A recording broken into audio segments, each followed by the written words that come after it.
ont droit à des vacances et des loisirs. Les 15 et 16 mars, nos volontaires passeront dans les rues pour récolter des vivres non périssables. Vous pouvez aussi apporter vos vivres dans l'un de nos magasins partenaires jusqu'au 22 mars.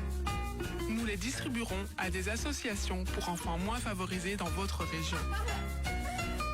Merci pour votre générosité. Impact FM vous ouvre son antenne. Il est déjà 8h08. Et ça tombe bien, et je pense qu'on l'a à peine fait exprès pour la transition, oui. L'opération Arc-en-Ciel. Et on en parle en direct dans ce nouveau 8h08 ce matin, 71e opération Arc-en-Ciel. Cette grande récolte de vivres non périssables, c'est du 14 au 16 mars. Hein. On en parle avec Yves Rinquin, je vous le rappelle, délégué régional Arc-en-Ciel. Bonjour Yves. Bonjour cher Patrick. Ça allait bien ? Oui, ça va, on tient le coup. Et il faut être en forme puisque le week-end s'annonce chaud. Alors, est-ce que vous pouvez nous rappeler, comme à chaque fois d'ailleurs, les origines de l'opération Arc-en-Ciel? Pourquoi Arc-en-Ciel?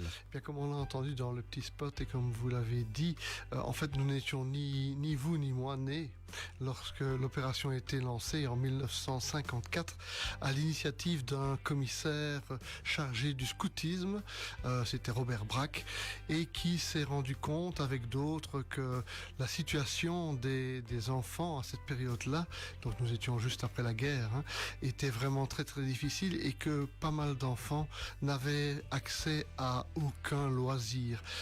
Et parfois on se dit, c'est pas si important ça les loisirs, l'important c'est qu'on ait à manger, à boire et un toit. Et c'est vrai que c'est évidemment les premiers besoins.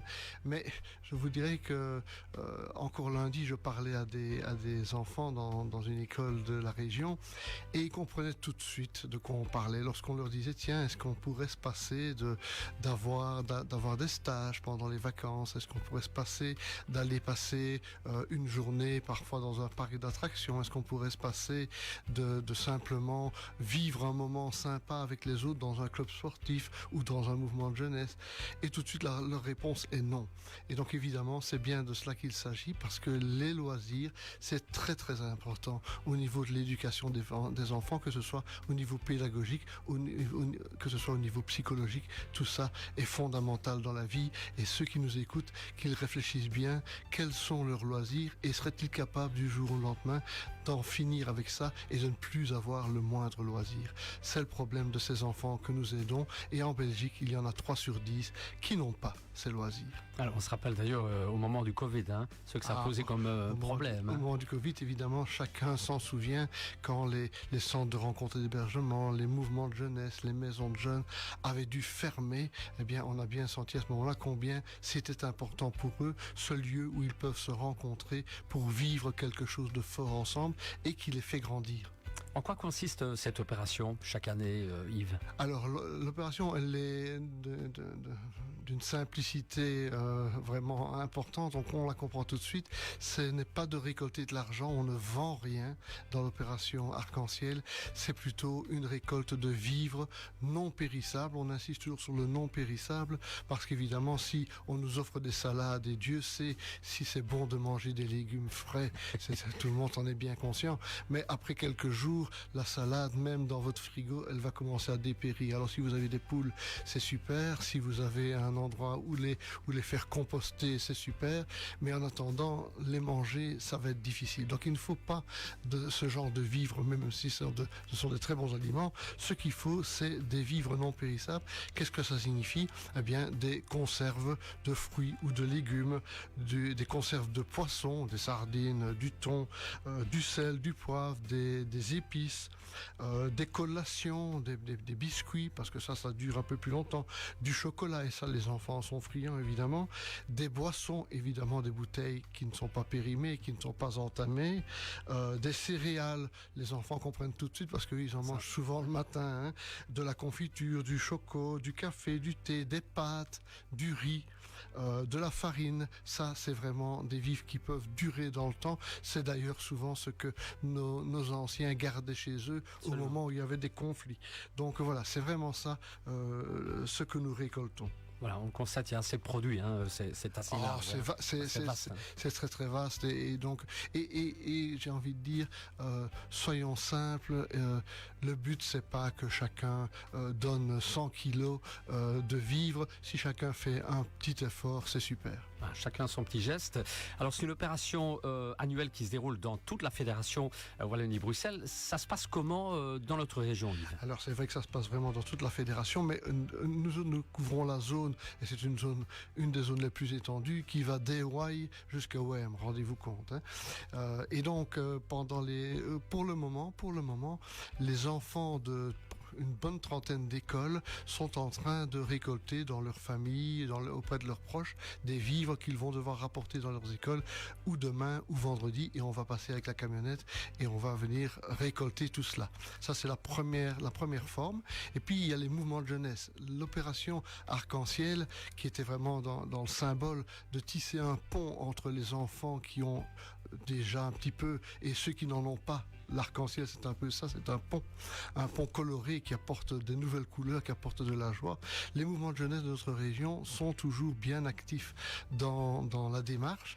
On va récolter samedi, en porte-à-porte dans les communes de Wem et dans la commune de Spa. Et ils vont aussi récolter dans certaines grandes surfaces, et je remercie déjà ces grandes surfaces, on en parlait dans le spot aussi, qui vont accueillir des scouts à Stavelot et à Trois-Ponts, le Patro à Malmedy, et j'espère ne pas oublier, si j'en oubliais un, les scouts à Sarre-les-Spas. Et donc là-bas, aussi bien vendredi à partir de 17h que durant la journée de samedi, ils vont être là par petits groupes et ils vont inviter les personnes qui vont à la grande surface à déposer dans un caddie leurs petits dons, leurs petits gestes, mais comme j'ai toujours envie de dire, il n'y a pas de petits gestes. Et puis nous avons, et c'est important pour nous, deux structures de fournisseurs importants qui nous aident, c'est Trendy Foods, et cette année pour la première fois, et je voudrais vraiment les remercier d'avoir dit oui immédiatement, la Fagnarde, que tout le monde connaît évidemment dans notre région, et qui a donc décidé de nous aider aussi. Voilà, on constate 4000 enfants, pas moins, qui sont là sur le pont, ou finalement quand des enfants aident d'autres enfants. C'est vraiment ça. C'est des enfants qui prennent conscience qu'au fond, ils ont quand même un peu de chance de pouvoir vivre ces moments-là, des moments dont ils savent que c'est important, et qui dès lors disent, nous, on va faire un petit geste pour des copains qu'on ne connaît pas, mais dont on sait que ce serait bien pour eux qu'ils puissent avoir aussi un peu de loisirs. Alors, on constate depuis tout à l'heure, 71 ans après, c'est toujours utile. C'est toujours utile. On aurait envie de dire hélas, parce que c'est vrai qu'on pourrait dire, mais enfin, comment est-ce possible qu'en Belgique, en 2025, il y ait encore 3 enfants sur 10 qui n'aient pas accès à ça. C'est à la fois, de fait, hélas, et ce serait bien que les pouvoirs publics puissent en prendre davantage encore conscience et agissent par rapport à ça. Mais j'ai aussi envie de dire, ce qui est bien, c'est de continuer à rester solidaire. On vit dans une société où on vit de plus en plus chacun de son côté, et pouvoir encore aujourd'hui se dire on pense aux autres, je crois que c'est pas perdre son temps, et pour les enfants je crois que c'est quand même une démarche éducative importante. Évidemment, l'année passée on avait récolté 5 tonnes de vivres. C'est ça, à peu près dans ces eaux-là, ce qui est énorme par rapport à une zone comme la nôtre. Nous sommes reconnus au niveau national, je dirais, pour une zone qui est particulièrement solidaire, et nous en sommes très fiers. Pas de récolter beaucoup, mais de savoir que plein de personnes se mobilisent, ça c'est quand même important. Alors au niveau des infos pratiques, si on veut donner un coup de main par exemple, qu'est-ce qu'on peut faire? Dites-nous.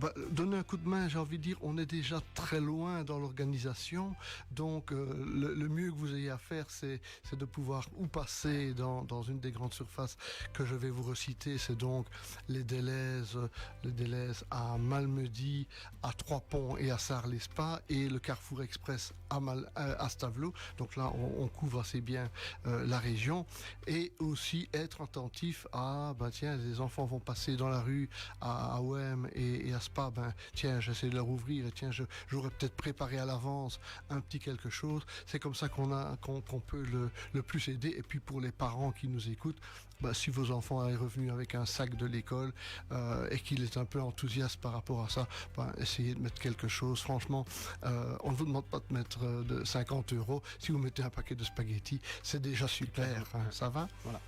Donc voilà, si on veut vraiment que cette année soit également un succès, on vous invite à faire bon accueil. Tout à fait. Mais c'est le cas. La preuve, c'est ce que nous récoltons quand on y pense. C'est 4500, 5000 kilos de vivre, hein. C'est quand même pas rien.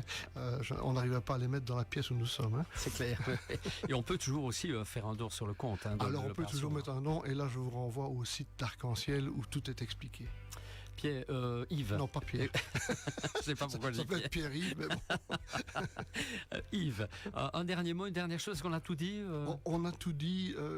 Une fois encore, merci à tous ceux qui vont accueillir des enfants, hein, qui vont accueillir des jeunes durant le week-end. Merci évidemment à tous ceux qui collaborent à la réussite de tout cela. Honnêtement, je dis chaque fois, c'est une armée mexicaine, hein, qui se mobilise dans la région pendant tout ce week-end-ci. Armée mexicaine qui contient aussi des personnes qui vont trier toutes les vivres, hein, parce que pendant le week-end, c'est du travail. Faut trier tout cela, et j'ai des équipes pendant tout le week-end qui trient, qui vont mettre en paquet pour que dimanche après-midi, les différents homes que nous aidons, et c'est important quand même de le dire, ce sont des structures d'accueil d'enfants de la région, des enfants qui ne vivent plus chez les parents très souvent, ou qui y vont le week-end, etc. Donc ce sont des enfants qui sont en difficulté, qui sont fragilisés par la vie. C'est pas mes enfants, ce ne sont pas tes enfants, Patrick, qui ont besoin de ça. Ce sont des enfants qui vivent dans des situations difficiles dans notre région, aussi bien à Spa qu'à Theux, qu'à Aulne, qu'à Ligneville, pardon, pas à Ligneville, qu'est-ce que je dis, qu'à Verviers, enfin c'est tout dans la région, quoi. Donc tout ça va pour ces personnes-là qui vont recevoir ici 300 kilos, là-bas 500 kilos. Et j'ai envie de rappeler, parce que certains se disent, mais enfin, comment est-ce que ça marche? C'est très simple. Hein. Ce que les personnes reçoivent, elles ne doivent pas les dépenser. Elles les reçoivent. Et donc, avec l'argent qu'elles économisent en n'achetant pas, eh bien, ça leur permet d'offrir des loisirs. Donc, bien vous dire que tout ce que vous pouvez donner, même le plus petit paquet de spaghettis, c'est une économie. Ouais, et donc, ça permet de donner cette aide aux enfants. Donc, merci à tous pour votre aide. Merci à vous en tout cas, Yves, et merci de nous avoir parlé. C'était Louvnier que je voulais dire. J'étais perdu avec Ligneville, Louvnier. Petit trou de mémoire. Voilà. Alors Yves, on se retrouve une prochaine fois bien sûr. Bonne opération Arc-en-Ciel, 70e du nom. Et puis on revoit évidemment tout cela sur la page Facebook Impact News. Bonne journée à vous, Yves. Merci à vous, hein, merci beaucoup.